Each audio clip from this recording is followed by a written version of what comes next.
Chase Sexton took one of the worst falls in the 2022 Supercross season in time qualifying for round 12 in Seattle. The crash was just another hiccup in what has truly been a boom or bust year for the young rider from Illinois. With this crash, Chase missed his first night show of the season, but with other younger 450 riders suffering injuries as well, the question needs to be asked: is experience better to have than raw pace? Let's talk about that now, as well as the Supercross results from Seattle.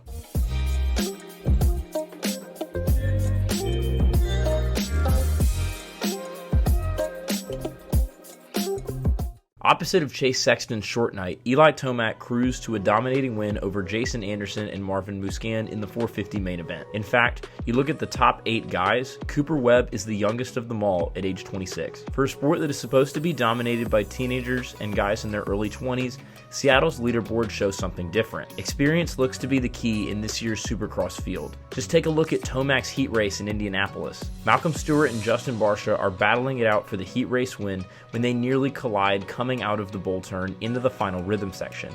Due to the loss of momentum, Stewart gets passed by Tomac in the final rhythm before the last corner. Tomac, seeing Stewart has a head of steam, backs out of the throttle and lets Stewart have the position for second rather than risk getting cleaned out by the Rockstar Husqvarna rider. While Stewart's intentions may not have been to wreck Tomac, due to his position in the championship, Tomac chose to use calculated aggression. This is something that younger riders specifically have not shown the ability to do this season. For Sexton, his raw pace is unbelievable. However, to get to this point, he's had to push the limits in nearly every race. Crashes such as the ones he had in Minneapolis, his heat race in Detroit, and practice in Seattle have shown that Sexton does not have the ability to use calculated aggression that Tomac has been using. Simply put, he tries to push the bike extremely hard even when he doesn't have to. Winning a championship is not about how good your good races are, but how bad your bad races are.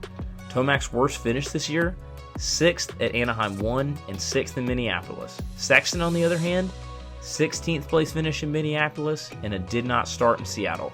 We won't mention the Detroit race because Cooper Webb landing on him wasn't his fault. With that said, let's take a look at the rest of the night show and go over the top finishers from the 250 and 450 main events in round 12 of Monster Energy Supercross. What's going on, guys? Let's get right into it with the 250 main results. Hunter Lawrence best Christian Craig, with Michael Mosiman coming home in third. But the main incident of the night came early when Michael Mosiman pulled a very aggressive block pass on Christian Craig. Mosiman's back tire clips Craig's bike, throws Craig off just enough to put him on the ground. Craig fell down behind Nate Thrasher, picked his way up through the field to finish second, nearly passing Hunter Lawrence in the process. For Lawrence, this is his third career win, second of the campaign. Mosiman, he said on the podium, broke a rear brake rotor. This part failure is what ultimately caused his pace to drop off, which was a shame because I really think he might have had something for Christian Craig on pure pace tonight. It's good to see the young guys up there mixing up with the veterans. But for Christian Craig, let me know down in the comments, does he need to start riding less aggressively? Does he need to give guys more room, give guys the benefit of the doubt? He's got a huge lead in the points right now. I don't know if it's worth it for him to keep mixing it up with guys like Freezy, Mosiman, maybe Hunter Lawrence in the near future. Does he need to just let those guys by and get him in the long run? Further down the order, Joe Shimoda comes home fourth after an aggressive move at the finish line failed to get him on the podium. Vince Freezy in fifth, back from his 450 adventures on the opposite coast. He's been pulling very good hole shots in the 450s. Didn't get one tonight, but he still ran pretty good coming home in fifth. Marchbank 6th with Chris Blose in 7th. Great run. He actually outrides factory Husqvarna rider Jalik Swoll, who comes home 8th. Jalik has had such a tough year with injuries. It's good to see him at least staying on 2 wheels for main events. Robbie Wageman 9th with Derek Kelly in 10th, but Nate Thrasher comes home a very disappointing 11th. He had a gnarly crash in the whoops. The crash in the whoops came after a fall in the bowl turn about 30 seconds prior. It was a tough break for Thrasher. His knee looked to get a little twisted up off those whoops. I don't know if he'll miss significant time yet. That has not been announced, but it wouldn't surprise me if there was something wrong with Thrasher's knee. Nate Thrasher's crash was really the only one that may have resulted in more long-term injuries, which is good in a very depleted 250 West class.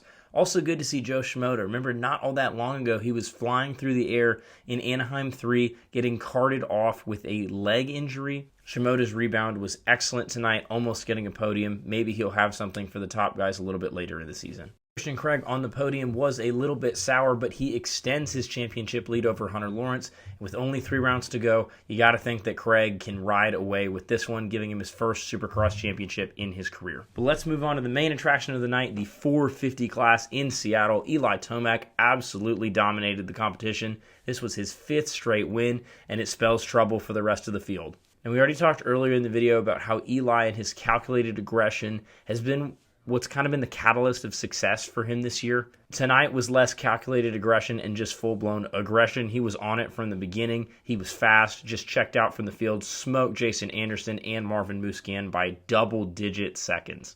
Malcolm Stewart comes home 4th with Justin Barcia in 5th. Barcia was doing good. He had an off in one of the bull turns that led to his problems. Cooper Webb in 6th, riding hurt. Not a bad result for him. Dean Wilson 7th, Justin Bogle 8th, and Mitchell Oldenburg comes home 9th. Brandon Hartwith gets a top 10 with Kyle Chisholm back on the 450 as he is still running the East Coast 250 class. Fortunately, the move to the 250 bike has not been as successful as many of us had hoped. Thankfully, further down the field, we didn't see any major get-offs, which is good, again, because we have had some gnarly crashes in recent rounds in Supercross. Now, what you will not see on here is Chase Sexton, who, as we covered earlier in the video, had a practice crash. This was his first did not start of the season.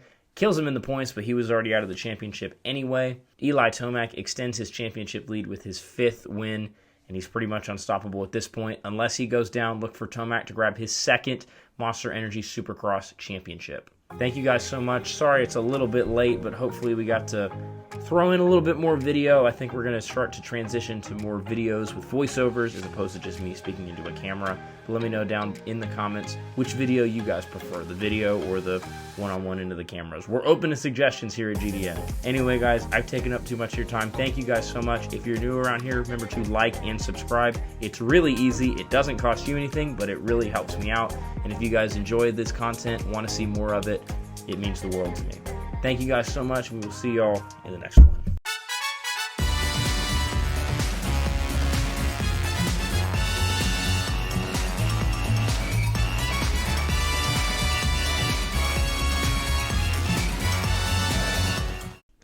Say hi, Cam. Hi.